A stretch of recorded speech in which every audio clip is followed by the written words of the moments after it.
এই কুমিল্লা বুড়িচংয়ের মানুষ, এই ফেনীর মানুষ, তোমরা কি জানো কে তোমাদের মধ্যে খাদ্য সামগ্রী বিতরণ করতেছে? তোমরা জেনে নাও উনি কে। ইনি আর কেউ না, উনি হলেন আমার নবীজির নুরানি আওলাদ। উনি হলেন মাওলা আলীর রক্ত জিগার।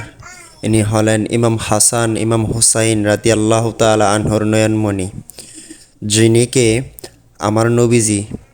আমার নবীজি বলেছেন ওনার আব্বুকে, হে মঈনুদ্দিন, তোমার আসনের মধ্যে যিনি বসবে তিনি হলো আমার সাইফুদ্দিন। আমার নবীজি যাকে ভালোবাসে তিনি হলেন আমার সাইফুদ্দিন। তিনি হলেন আমার প্রিয় মুর্শিদ বাবা সাইফুদ্দিন। আমার নবীজির নুরানি আওলাদ উনি হলেন আমার নবীজির বংশতালিকায় ৩১তম আওলাদ।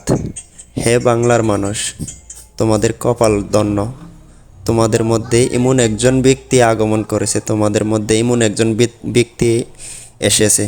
আল্লাহ তোমাদেরকে এমন একজন ব্যক্তি দান করেছে, যিনি আমার নবী পরিবারের লোক হয়েও, ইনি একজন দরবারের সাজ্জাদানশীন হয়েও উনি হাইটা গিয়ে মানুষকে খাবার দিতেছে।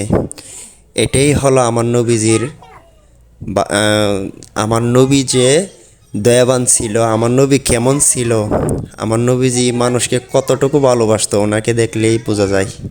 আজকে আমরা বাংলাভাষী ধন্য, আমরা কুমিল্লাবাসী, ফেনীবাসী, আমাদেরকে যে স্থানে উনি গিয়ে উনি খাদ্য সামগ্রী বিতরণ করতেছে।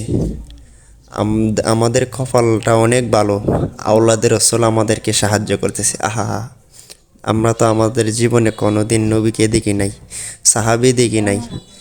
আমরা আমার নবীর আওলাদকে, নুরানি আওলাদকে দেখতেছি, যাকে দেখলে দুনিয়ার খেয়াল থাকে না। উনি হলেন আমার প্রিয় মুর্শিদ শাহজাদা গাউসুল আজম ডক্টর সৈয়দ সাইফুদ্দিন আহমেদ মেজবান্ডারি।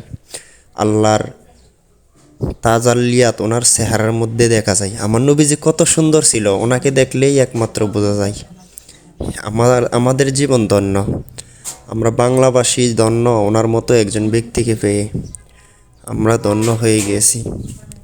আমরা চিনি না অনেকে, ওনাকে বুঝতে পারি না, ওনাকে বুঝি না আমরা, অনেকে আমরা বন্ড বলি, মন্তব্য করি।